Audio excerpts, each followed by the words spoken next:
பார்த்தோம்னா yet, still, already, since and for இதெல்லாம் எங்கெங்க யூஸ் பண்றாங்க அப்படிங்கறத தான் பார்க்க போறோம். ஓகே, இதெல்லாம் என்ன அப்படிங்கறதுன்னா ஃபர்ஸ்ட் தெரிஞ்சுக்கலாம். yet, still, already இதெல்லாம் வந்து டைமிங் குறிக்கும்போது, அதாவது எந்த டைம் அப்படிங்கறத பொறுத்து எந்த இடத்துல யூஸ் பண்ணலாம், இந்த மூணு இடம் எந்தெந்த இடத்துல யூஸ் ஆகுதோ அந்த இடம் வந்து அந்த டைமிங் பொறுத்து டிஃபர் ஆகும். ஸோ அதை தான் நம்ம பார்ப்போம், ஒவ்வொரு இதாக பார்ப்போம். ஸோ இதுதான் டிஃப்ரென்ஸ்.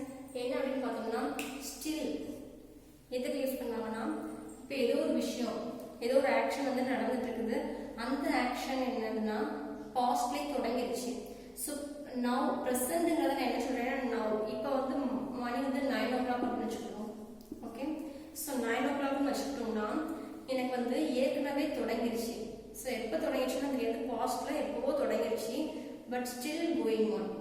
இன்னும் அது வந்து நடந்துகிட்டே தான் இருக்கு கண்டினியூவா. இப்போ நான் அந்த 9 o'clock பேசுறேன், இப்போ கூட எனக்கு முன்னாடியே தொடங்கின ஒரு விஷயம் இன்னும் கண்டினியூ ஆகிட்டு இருக்குது. ஸோ இதுக்கு தான் வந்து ஸ்டில் யூஸ் பண்ணுவாங்க. நம்ம எக்ஸாம்பிள்லாம் பார்ப்போம், அப்போ தெளிவாக புரியும்.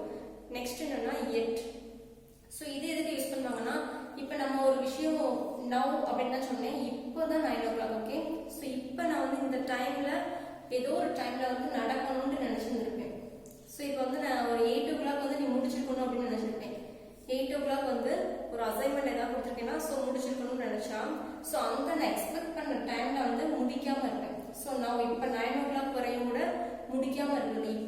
இப்போ நான் பேசும்போது கூட வர நான் எக்ஸ்பெக்ட் பண்ணிருப்பேன் முடிச்சிருக்கணும்ட்டு, பட் முடிக்காம இருக்குது, அது செயல் இன்னும் முடிவுபடையாம இருக்கிறது தான் எட் யூஸ் பண்ணுவாங்க. இதுவும் எக்ஸாம்பிள் பார்க்கும்போது தெளிவாக புரியும். ஓகே, ஆல்ரெடி அப்படின்னா என்னது, ஆல்ரெடினா என்னதுன்னா, ஸோ நான் இப்போ ஆல்ரெடி முடிச்சிட்டேன் அப்படிங்கிறது. ஸோ இப்போ முடிச்சிட்டியா அப்படிங்கிறத நான் ஒரு லேட்டாக தான் முடிக்கணும்னு நினைச்சிருந்தேன், பட் அதுக்கு முன்னாடியே, ஸோ இப்போ நான் பேசும்போது அதுக்கு முன்னாடியே ஜஸ்ட் கொஞ்சம் முன்னாடியே வந்து ஆல்ரெடி முடிச்சிருப்பேன். ஸோ இப்போ 9 o'clockனா 9 o'clock முன்னாடியே நான் வந்து 9 மணிக்கு தான் முடிக்கணும்னு நினைச்சிருந்திருப்பேன், பட் அதுக்கு முன்னாடியே வந்து கொஞ்சம் அட்வான்ஸாகவே முடிச்சிருக்கிறது தான் வந்து ஆல்ரெடி யூஸ் பண்ணுவாங்க. அப்படி தான். ஸோ ஸ்டில் எதுக்கு யூஸ் பண்ணுறாங்கன்ட்டு முன்னாடியே ஆரம்பிச்சிருக்கும், பட் ஸ்டில் கோயிங் ஆன், இப்போ வர அது நடந்துகிட்டே இருக்கும். ஸோ எட் அப்படிங்கிறது இன்னுமா இன்னும் முடிக்கல அப்படின்னு கேட்பாங்கல்ல, ஸோ இன்னுமா முடிக்கல அப்படின்ட்டு. ஸோ எக்ஸ்பெக்ட் பண்ணியிருப்பாங்க முடிஞ்சிருக்கோன்ட்டு, பட் இப்போ நான் பேசும்போது கூட முடியாமல் வந்திருக்கும். ஆல்ரெடிங்கிறது நான் எக்ஸ்பெக்ட் பண்ணுற டயத்தை விட கொஞ்சம் முன்னாடி, இப்போக்கி கொஞ்சம் முன்னாடி முடிஞ்சிருக்கும், அதுதான் ஆல்ரெடி. ஓகே, நான் எக்ஸாம்பிள் பார்ப்போம், அப்போ தெளிவாக புரியும். ஸோ எக்ஸாம்பிள் பார்ப்போம். I am still reading this book. So இன்னும் அந்த புக்கை வந்து வாசிச்சுட்டு இருக்கேன். It is still raining. இன்னும் மழை பெஞ்சுக்கிட்டு இருக்குது. I still have not visited London. நான் இப்போ வர லண்டன் வந்து விசிட் பண்ணல. ஓகே, ஸோ மூணையுமே பார்ப்போம். இந்த இதில் எங்கெங்க யூஸ் பண்ணுறாங்க அப்படின்னா, ரீடிங் திஸ் புக். ஸோ அந்த புக்கை ரீட் பண்ணுறதுக்கு நான் பாஸ்ட்லேயே ஆரம்பிச்சிட்டேன். ஸோ இப்போ வந்து ஒரு 9 o'clock ஆகுது அப்படின்னா நான் ரீட் பண்ண ஆரம்பிச்சது ஒரு 4 o'clock ரீட் பண்ண ஆரம்பிச்சிட்டேன். ஒரு பெரிய புக் ஒன்று 4 o'clock ரீட் பண்ண ஆரம்பிச்சிட்டேன், பட் ஸ்டில் என்ன பண்ணிட்டு இருக்கேன், ஸ்டில் ரீடிங். ஸோ இன்னும் நான் ரீட் பண்ணிக்கிட்டே தான் இருக்கேன். புரியுதா?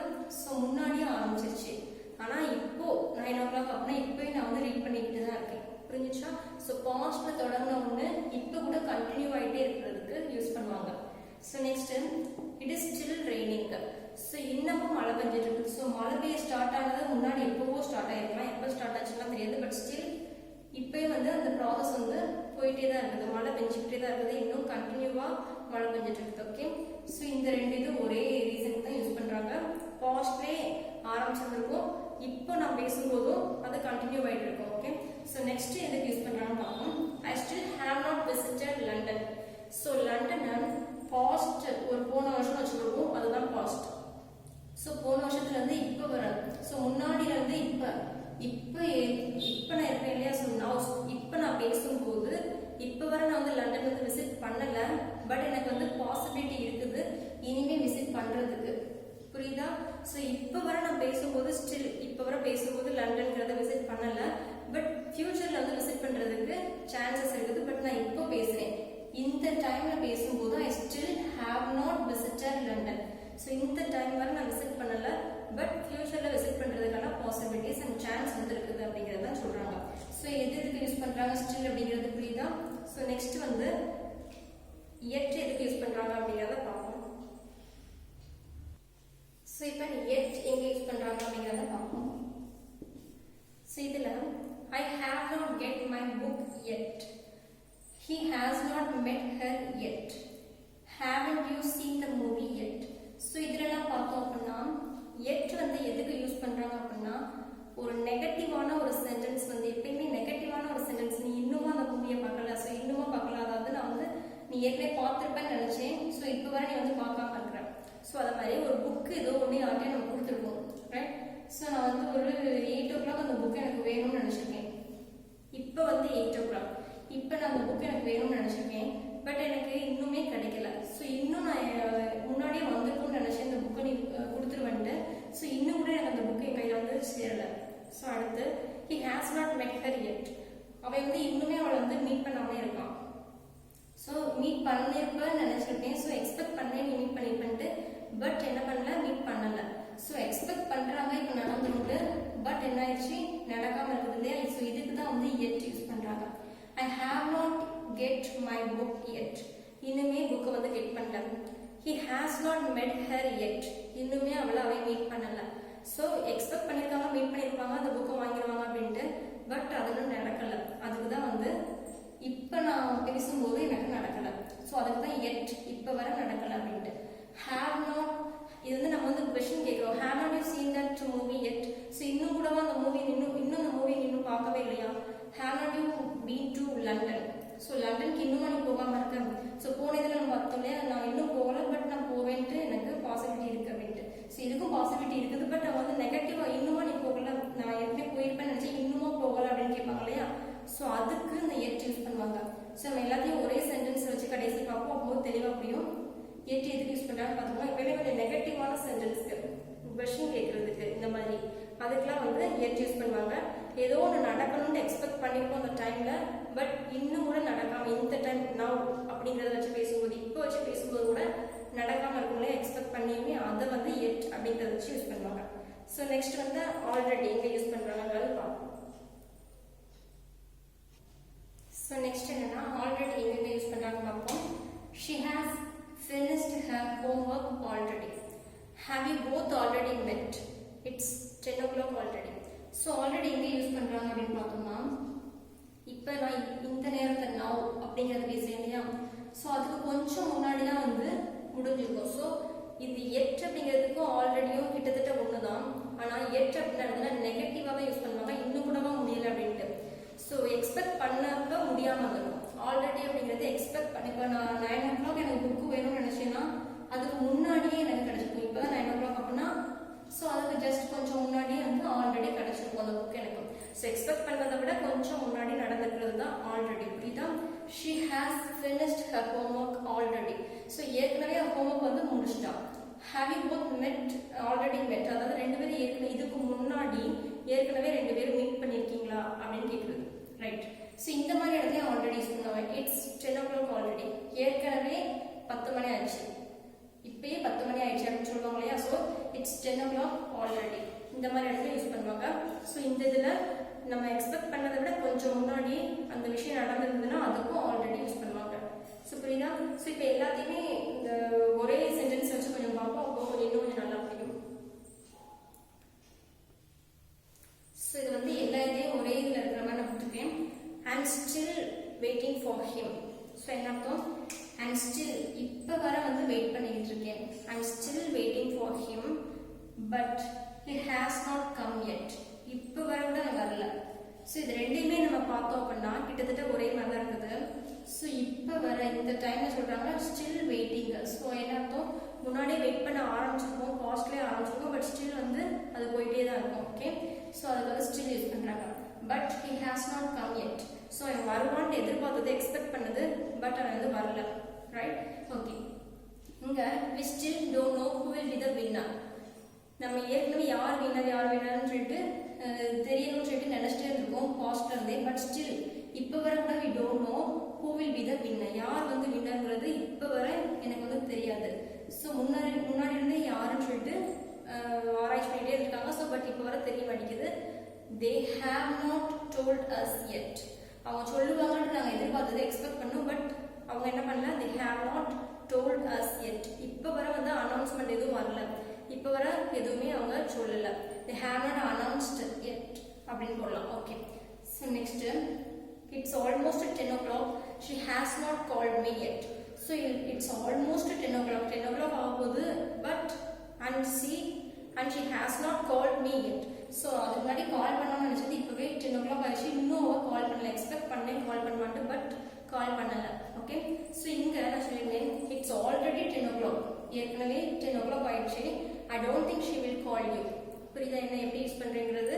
ஸோ இந்த இதில் எல்லாத்தையும் நோட் பண்ணி பார்த்தீங்க. It's already 10 o'clock, 10 o'clock already ஏற்கனவே 10 o'clock ஆயிடுச்சு. I don't think she will call you. புரியுதா? ஸோ இப்போ எல்லாத்துலேயுமே நீங்கள் நோட் பண்ணி பார்த்தீங்கன்னா இந்த yet அப்படிங்கிறதுக்கு முன்னாடி has not போட்டிருக்காங்களா? yet அதுக்கு முன்னாடி have not, yet முன்னாடி has not called me. புரியுதா? அதாவது எட்டுக்கு முன்னாடி ஒரு நெகட்டிவான ஒரு வார்த்தை வர்றது எப்பயுமே வந்து சென்டென்ஸ்ல மோஸ்ட்லி வரும். ஸோ எட்டுக்கு முன்னாடி இருக்கிறது நெகட்டிவ், நேச்சுரல் நெகட்டிவான சென்டென்சஸ்க்கு யூஸ் பண்ணுவாங்கன்ட்டு. ஸோ நெகட்டிவ் எக்ஸ்பெக்ட் பண்ணி இன்னும் நடக்கலை, ஸோ நெகட்டிவானது யூஸ் பண்ணுவாங்க. கொஸ்டின் வந்து கேட்கும்போது யூஸ் பண்ணுவாங்க. ஸோ நெக்ஸ்ட் இந்த ஸ்டில்ங்கிறது அந்த மாதிரி எட்டு பார்த்தோம்னா எப்பயுமே வந்து கடைசியாக தான் வந்திருக்கும். எந்த சென்டென்ஸ்ல பார்த்தோம்னாலும் கடைசியாக தான் வந்திருக்கும். பட் ஸ்டில் பாருங்க, ஸ்டில் வந்து நடுவில் வர்ற மாதிரி தான் இருக்கும். அதுக்கு அப்புறம் வர்றது ஒரு வேலை, ஒரு வேர்ப் இருக்கிற மாதிரி இருக்கும். இங்க உள்ள வேர்ப் என்னது? வெயிட் பண்ற ஒரு வேலை. ஸோ டோன்ட் நோ, தெரிஞ்சுக்கிறது ஒரு வேலை. ஸோ இந்த மாதிரி வந்து மோஸ்ட்லி அடுத்துள்ளது ஒரு வேலையாக தான் இருக்கும். So waiting, still don't know அந்த மாதிரி. ஸோ அடுத்து என்னன்னு பார்த்தோம்னா ஆல்ரெடி நம்மளுக்கு ஏற்கனவே தெரிஞ்சதுதான். ஸோ இந்த ஆல்ரெடி இங்கே யூஸ் பண்ணுவாங்க. அது மாதிரி நம்ம ஏற்கனவே எக்ஸ்பெக்ட் பண்ணதை விட கொஞ்சம் முன்னாடி, நவ் அப்படிங்கிறது ஒரு 8 o'clockனா அது கொஞ்சம் முன்னாடி முடிச்சிருந்திருக்கும். புரியுதா? ஒரு 9 o'clock அப்படின்னா அது கொஞ்சம் முன்னாடி முடிச்சிருந்திருக்கும். ஸோ அதுக்கு தான் வந்து ஆல்ரெடி யூஸ் பண்ணுவாங்க. ஸோ இதுக்கும் யூஸ் பண்ணுறாங்க. இட்ஸ் ஆல்ரெடி 10 o'clock, ஏற்கனவே 10 o'clock ஆயிடுச்சு அப்படின்ட்டு சொல்றது. ஸோ புரிஞ்சுக்கணும்னு நினைக்கிறேன். ஸோ நெக்ஸ்ட் ஸ்டில், எட் ஆல்ரெடி முடிஞ்சிச்சு. நம்ம அடுத்து வந்து சின்ஸ், ஃபார் இந்த ரெண்டையும் பார்க்க போகிறோம். இந்த ரெண்டையும் கம்பேர் பண்ணி பார்த்தா கொஞ்சம் ஈஸியாக புரியும். ஸோ இது புரிஞ்சுக்கணும்னு நினைக்கிறேன். ஸோ நெக்ஸ்ட் இது போவோம். ஸோ நெக்ஸ்ட் நம்ம பார்க்க போகிறது சின்ஸ் அண்ட் ஃபார். இந்த ரெண்டும் எங்கே யூஸ் பண்ணுறாங்க அப்படிங்கிறத பார்க்க போகிறோம். ஸோ இதில் she has been working here since 1998. So என்ன அர்த்தம்? பாஸ்ட்ல எப்போவோ வந்து ஸ்டார்ட் பண்ணிட்டாங்க. ஸோ எப்போ ஸ்டார்ட் பண்ணாங்க? 1998 வருஷம். அதுலேருந்து இவங்க வந்து வேலை பார்க்குறாங்க. பட் ஸ்டில் இப்போ வந்து எப்போன்னு தெரியும், இப்போ வந்து எந்த டைமிங் தெரியாது. ஸோ இப்போ வரை வந்து வேலை பார்த்துட்டு இருக்காங்க, ரைட்? ஸோ இங்கே she has been working here for 10 years. So எப்போ ஜாயின் பண்ணாங்கன்னு தெரியாது. பட் இப்போ பார்க்கும்போது ஜாயின் பண்ணதுல இருந்து அவங்களுக்கு 10 years ஆயிருக்குது. பட் ஸ்டில் அவங்க இன்னும் வேலை பார்த்துட்டு தான் இருக்காங்க. ஸோ அவங்க இப்போ கனெக்ட் பண்ணி பார்க்கும்போது 10 வருஷம் ஆயிருக்குது. புரியுதா? அவங்க ஜாயின் பண்ணது எப்போன்னு தெரியாது. இப்போ கனெக்ட் பண்ணி பார்க்கும்போது 10 வருஷமா இங்கே வேலை பார்த்துட்டு இருக்காங்கன்னு தெரியுது. இங்கே இப்போ எப்போ ஜாயின் பண்ணாங்க? 1998 ஜாயின் பண்ணிட்டாங்க. ஸோ இப்போ வரை வந்து அவங்க வேலை பார்த்துட்டு தான் இருக்காங்க. புரியுதா நான் என்ன சொல்றேன்ட்டு? ஸோ இங்கே she has been, நம்ம ஏற்கனவே இந்த டென்சஸ்லாம் படிச்சதுனால இதெல்லாம் ஈஸியாக புரியும். she has been working here. So இது என்னது? ப்ரெசன்ட் பர்ஃபெக்ட் கண்டினியூஸ் டென்ஸ்ல நான் எழுதியிருக்கேன். ஓகே, இப்போ வந்து she has been working here since 1998 என்னது? ஒரு பாயிண்ட் ஆஃப் டைம், பர்டிகுலரா ஒரு பாயிண்ட் பண்ணி இந்த நேரத்துல தான் ஜாயின் பண்ணாங்கன்னு பாயிண்ட் அவுட் பண்ணி சொல்லிட்டாங்க இல்லையா? ஸோ இதுக்கு தான் வந்து சின்ஸ் யூஸ் பண்ணுவாங்க. அண்ட் ஃபார் எதுக்கு யூஸ் பண்ணுவாங்க அப்படின்னு பார்த்தோம்னா ஒரு பீரியட் ஆஃப் டைம். ஸோ இவ்வளோ டியூரேஷன், அந்த 10 வருஷம் அப்படிங்கிற ஒரு கால அளவை கொடுத்துட்டாங்க. ஸோ பீரியட் ஆஃப் டைம் கொடுத்துட்டாங்க. பட் பாயிண்ட் அவுட் பண்ணி இந்த இதில் சொன்ன மாதிரி சொல்லலை. புரியுதா? ஸோ எதுக்கு சின்ஸ் யூஸ் பண்ணணும் அப்படின்ட்டு, எதுக்கு ஃபார் யூஸ் பண்ணணும் புரியுதா? ஸோ பாயிண்ட் அவுட் பண்ணி பாயிண்ட் ஆஃப் டைம் கொடுத்துருவாங்க சின்ஸ் அப்படிங்கும்போது. ஃபார் எதுக்கு யூஸ் பண்ணணும்னா ஒரு பீரியட் ஆஃப் டைம் கொடுத்துருப்பாங்க. ஸோ இந்த எக்ஸாம்பிள்லாம் பார்த்தோம்னா சின்ஸ் மண்டே. ஸோ மண்டேன்னு சொல்லிட்டு பாயிண்ட் அவுட் பண்ணி சொல்லிட்டாங்க. And since the beginning, so ஆரம்பத்தில் இருந்து அப்படின்ட்டு பாயிண்ட் அவுட் பண்ணி அந்த டைமிங்கை சொல்லிட்டாங்க. இங்கே for last 2 weeks. So last 2 weeks ஒரு டியூரேஷன் தான் கொடுத்துருக்காங்க. ஸோ லாஸ்ட் 2 வாரமா, for last 2 months, so last 2 மாசமா அப்படின்ட்டு ஒரு பீரியட் ஆஃப் டைம் கொடுத்துருக்காங்க. ஸோ சின்ஸ் எங்கே யூஸ் பண்ணுறோம், ஃபார் எங்கே யூஸ் பண்ணுறோம் புரியுதா? ஸோ ஓகே, ஸோ அவ்வளோதான், எல்லாமே முடிஞ்சிச்சு இதில். ஸோ இந்த மாதிரி தான் வந்து கம்பேர் பண்ணி பார்த்ததுனால கொஞ்சம் புரிஞ்சுருக்கும். ஸோ நெக்ஸ்ட் இருக்கிறது அடுத்த இதில் பார்ப்போம். தேங்க்யூ.